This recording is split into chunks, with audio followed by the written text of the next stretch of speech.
Assalamualaikum warahmatullahi wabarakatuh. Perkenalkan, nama saya Syahrul Furqon. Saya dari kelas A angkatan 2023. Dengan NIM 23383041019. Di sini saya akan membuat video UTS dari mata kuliah akuntansi manajemen. Yang pertama yaitu perbandingan akuntansi manajemen dan akuntansi keuangan. Akuntansi manajemen adalah proses identifikasi, pengukuran, akumulasi, analisis, penyiapan, interpretasi, dan komunikasi informasi keuangan yang digunakan oleh pihak internal perusahaan atau manajer untuk perencanaan, pengendalian, dan pengambilan keputusan. Fokus utamanya adalah masa depan dan fleksibilitas. Sebaliknya, akuntansi keuangan berfokus pada penyediaan informasi bagi pihak eksternal seperti investor, kreditur, dan pemerintah. Laporan bersifat historis atau masa lalu dan terikat pada aturan standar seperti PSAK atau IFRS. Perbedaan utamanya terletak pada penggunaan akuntansi manajemen untuk internal atau manajer, sedangkan akuntansi keuangan untuk eksternal. Tujuannya, akuntansi manajemen untuk pengambilan keputusan internal, akuntansi keuangan untuk pelaporan posisi keuangan. Jenis laporan akuntansi manajemen bersifat fleksibel dan rinci, atau per departemen atau per produk. Sedangkan akuntansi keuangan bersifat agregat seperti perusahaan secara keseluruhan dan terstandarisasi. Contoh kasusnya adalah sebuah perusahaan manufaktur mobil menggunakan akuntansi manajemen untuk menghitung berapa biaya produksi per unit model baru agar bisa menentukan harga jual yang kompetitif. Di sisi lain, perusahaan menggunakan akuntansi keuangan untuk menyusun laporan laba rugi tahunan yang akan dilaporkan ke pemegang saham guna menunjukkan kinerja perusahaan secara umum. Yang kedua, peran akuntansi manajemen, isu baru, dan etika. Akuntansi manajemen saat ini bukan sekedar pencatat transaksi, melainkan mitra strategis, dan peran mereka meliputi penyedia informasi strategis, menganalisis tren pasar untuk membantu manajer untuk menentukan strategi bisnis jangka panjang, pengendali biaya atau cost management, mengidentifikasi area pemborosan dan mencari efisiensi.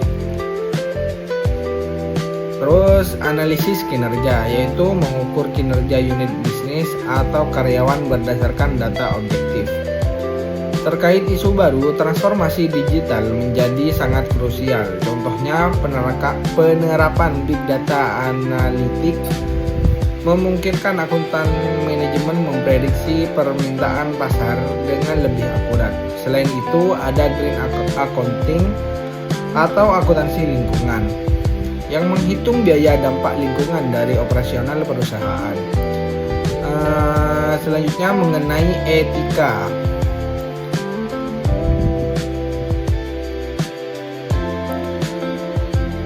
Etika, seorang akuntan manajer wajib mematuhi standar etika profesional seperti kompetensi, kerahasiaan, integritas, dan objektivitas.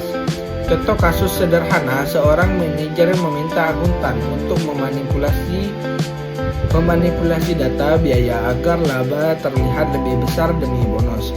Etika yang benar adalah menolak permintaan tersebut atau integritas dan tetap menyajikan data apa adanya meskipun beresiko ditegur oleh atasan. Selanjutnya yaitu nomor 3, tutorial klasifikasi biaya. Dalam akuntansi manajemen, mengklasifikasi biaya adalah langkah awal untuk menentukan harga pokok.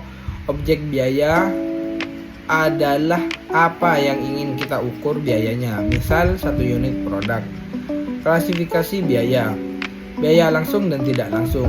Biaya langsung seperti bahan baku dapat ditelusuri langsung ke produk. Biaya tidak langsung atau overhead tidak bisa ditelusuri langsung seperti biaya listrik pabrik. Selanjutnya, biaya variabel dan biaya tetap. Biaya variabel berubah seiring volume produksi, misal bahan baku. Biaya tetap tidak berubah dalam rentang waktu tertentu, misalnya sewa gedung. Biaya produksi dan non-produksi. Biaya produksi terjadi di pabrik, sedangkan biaya non-produksi terkait pemasaran dan administrasi. Contoh daftar biaya atau usaha konveksi. Biaya langsung itu berupa kain, benang, dan upah penjahit. Sedangkan biaya overhead yaitu listrik mesin jahit, biaya pemeliharaan mesin, dan gaji mandor. Terus biaya non-produksi yaitu seperti iklan media sosial dan biaya admin kantor. Untuk mengklasifikasinya, kita cukup menelusuri apakah biaya tersebut habis dipakai langsung di baju yang dijahit atau merupakan pendukung operasional umum. Yang nomor 4 yaitu perhitungan biaya berbasis aktivitas atau ABC. Sistem biaya tradisional sering tidak akurat karena hanya menggunakan satu dasar alokasi, seperti jam kerja langsung. Ini menyebabkan produk yang memakan banyak sumber daya atau disubsidi oleh produk yang sederhana yang disebut sebagai peanut butter casting. Konsep activity based costing atau ABC memecahkan masalah ini dengan menelusuri biaya aktivitas baru kemudian ke produk. Langkah-langkah ABC yaitu identifikasi aktivitas, tentukan aktivitas utama, misal setup mesin atau inspection barang. Selanjutnya tentukan cost driver. Apa yang memicu biaya? Misalnya jumlah setup mesin untuk biaya setup. Hitung tarif, bagi total biaya aktivitas dengan total cost driver. Selanjutnya alokasi ke produk, kalikan tarif dengan jumlah driver yang dikonsumsi masing-masing produk. Simulasi singkat yaitu produk A 10 unit dan produk B 20 unit. Total biaya setup yaitu 1 juta jika produk A butuh 1 kali setup dan produk B butuh 4 kali setup. Totalnya adalah 5 kali setup. Tarif per setup adalah 1 juta, yaitu dibagi 5 sama dengan 200.000. Maka produk A dibebani biaya 200.000, sedangkan produk B dibebani 800.000. Ini jauh lebih adil daripada membagi rata. Yang terakhir adalah activity based management atau ABM.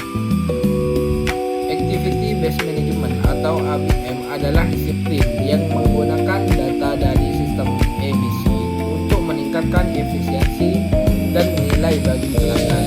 Analisis aktivitas. Aktivitas bernilai tambah atau value added atau VA. Aktivitas yang menggunakan produk lebih berharga di mata pelanggan. Misalnya proses perakitan, pengecatan. Aktivitas tidak bernilai tambah atau non-value.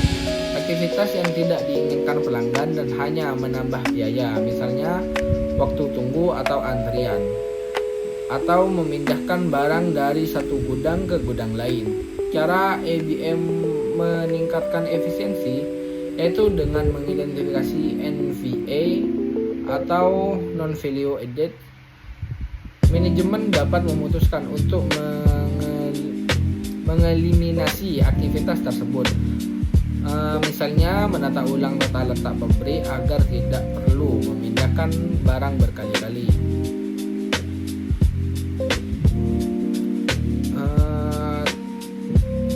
Dalam perspektif pelanggan, ABM dapat membantu perusahaan mengenali biaya pelanggan.